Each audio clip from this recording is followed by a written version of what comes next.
And welcome back to the program. It's the Vicki McKenna Show. Standing by is Dan Lennington from the Wisconsin Institute for Law and Liberty. And but for the Wisconsin Institute for Law and Liberty, we would not know that in Neenah, Wisconsin, not an insubstantial population base in Wisconsin, we would not know that the clerk there was telegraphing to people how to vote in the upcoming August 13th referendum. Thanks for joining me on the program. So what happened in Neenah? I know that you've got some success to report and that your attention to this has made them dial back. But what was the initial problem in Neenah, and who made the call?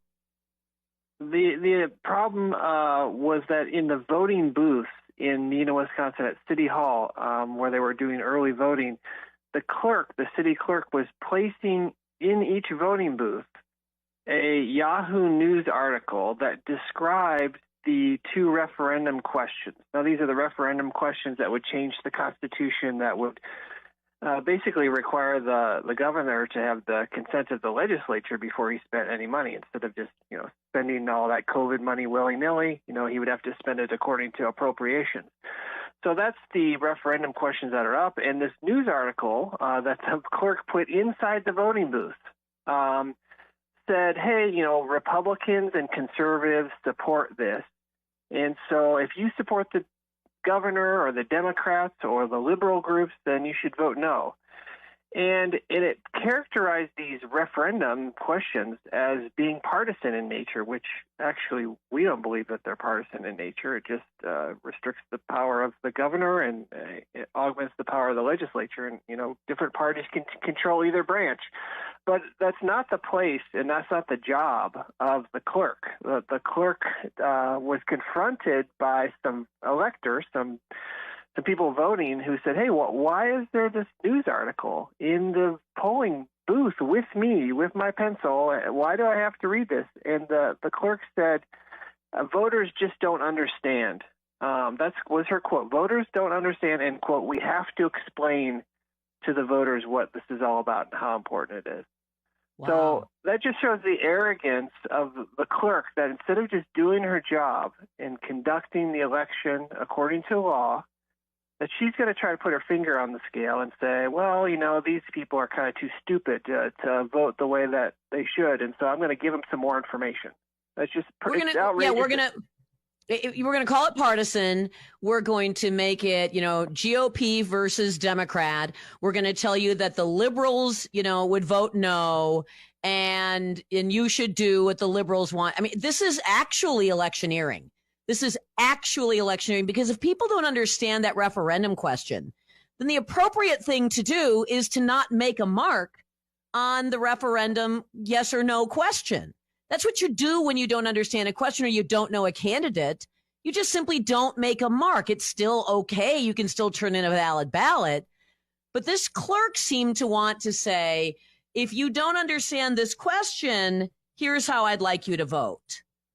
Yeah, and, it's important to point out, it's not lost on anybody that Neenah has turned to be more of a Democratic election base, and so encouraging the voters there to say, hey, wink, wink, nod, nod, if you're a Democrat, you should vote no, is a partisan advantage. And I would say that, this is the type of thing that we're seeing nationwide, is that Democrats and progressives using extra legal means to get their result, whether it's mobile voting vans or ballot boxes in the park or direct universal mail-in voting, which, had been illegal and unconstitutional in Pennsylvania, yet they did it anyway.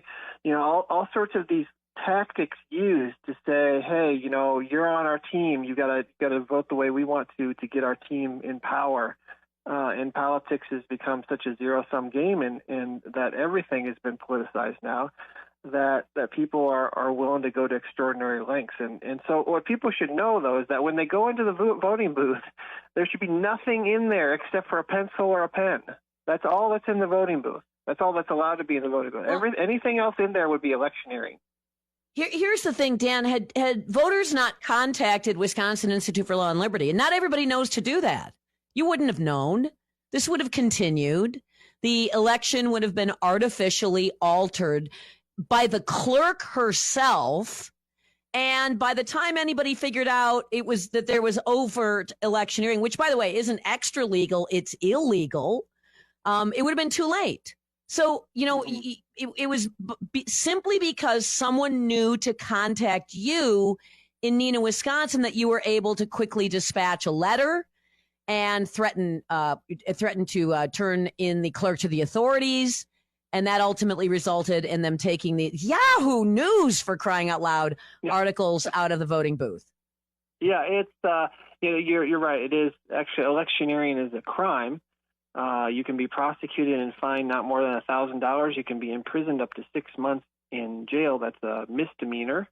That's how serious electioneering is. And electioneering is any attempt or activity intended to influence voting that's done within the voting area or a certain number of feet outside. So that's why when you go to your voting location, you don't see signs for candidates like right outside.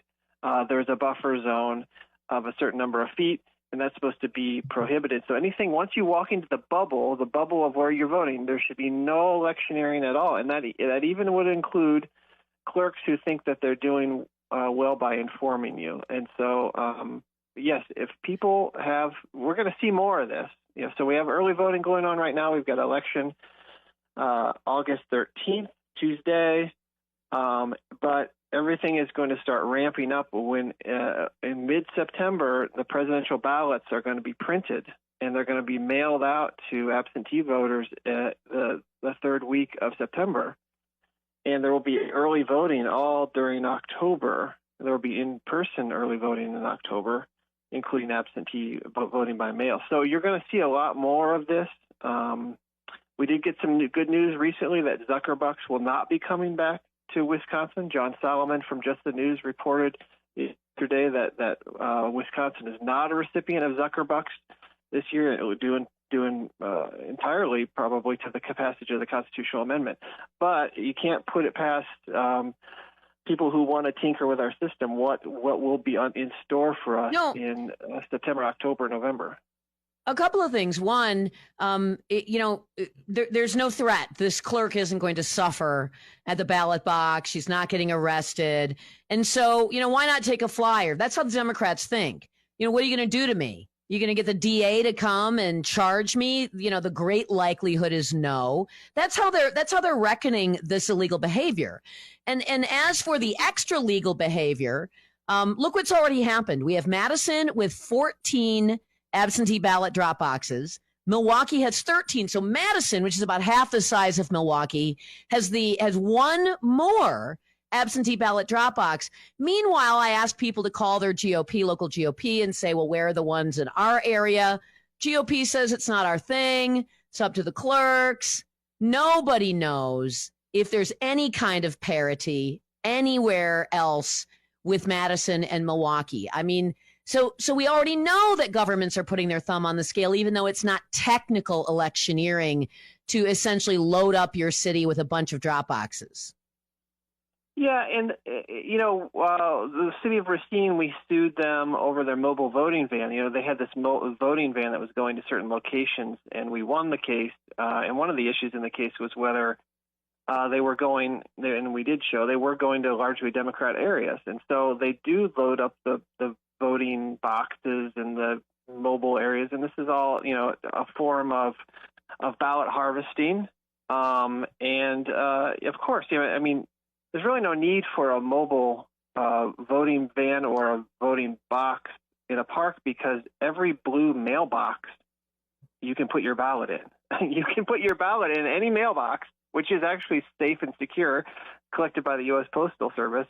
And it's not so. The idea that we have to somehow help people vote by having these ballot boxes in the park is ridiculous. But yeah, it's been muddied up. This ballot harvesting issue has been muddied up by the left so far that I'm concerned, and others are concerned that we're going to see a process where ballots are taken to people at their doors and then collected, which they do in many other states. That's the extreme form of ballot harvesting, is you go door to door with empty ballots and you stand there while people fill them out, and then you collect them and take them back to the clerk. We don't know that that's not happening. We actually don't know that's not happening because it's impossible to monitor that. But what rules govern the absentee ballot drop boxes? Who gets to say Madison gets to put 14 drop boxes in, Milwaukee gets to put 13 in, however many Racinas? I'm sure it's a lot. Meanwhile, nobody in Waukesha has given any indication where they're going to put theirs, or in Germantown, or et cetera. So what are the rules that govern this? Or are we just all sort of flying by the seat of our pants thanks to the Supreme Court? Yeah, it used to be really clear. It used to be clear that you take your ballot, your absentee ballot, and you put it in your post office box. You put it in the mail. Number one, you could put it in the mail, or you could deliver it to the clerk, meaning you could go to the clerk's office and hand it to them at the counter, or they may have a box on their counter that's supervised by the clerk. Then you just drop it in that ballot box. But now I don't know what the rules are. I know what the law says, but everything has sort of been cast into a state of confusion about what is actually going to be allowed for this election. So we know that we have these ballot boxes that are being distributed by clerks in Democrat strongholds, but we don't know the next iteration. We don't know what is the next scheme that's going to be cooked up somewhere to collect ballots from people, and who are the electors? Are they lawful? Are they U.S. citizens? You actually have to be a U.S. citizen to cast a vote in the state of Wisconsin. You have to be registered to vote. There are all sorts of safeguards to make sure that our elections are safe and secure and legal. But when you start undermining one of them, it's kind of like a dominoes or a house of cards. And it's dangerous. One last question. I was really surprised to learn that you can actually vote by email in Wisconsin. I did not know that doesn't seem to me to be secure in any way. We've done nothing, by the way, to improve security on military absentee ballots. It's still easy just to simply fake, as Janelle Branchen proved earlier in the week, that is still something that's going on. So, this is, if somebody's out there saying, how do I trust that the Wisconsin election is going to be fair? There's not a really good answer to give them, is there?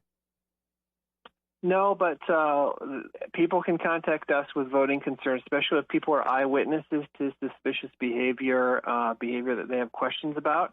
We've represented many voters in the past who have brought complaints to WEC or sued WEC and have we've been very successful in our litigation. So people can go to will-law.org, learn more about us. I'm not the election expert. I'm a minuscule amount of knowledge in my head about elections, but we have people at Will that are super smart and know all the details about the ins and outs of casting ballots and this sort of thing. And so we will be happy to help you and reach out to you if there's something we can do to make sure that this is a safe and secure election. 100%. So go to will-law.org and there's a contact link right at the top. That's how you do it. People always read when you send the notes through the contact link. So try to be as specific as possible. will-law.org. I appreciate the time on the program, Dan. All right. Thank you. All right. Dan Lennington, ladies and gentlemen, Wisconsin Institute for Law and Liberty. And one more time on the website, will-law.org. We will be right back on the Vicki McKenna Show.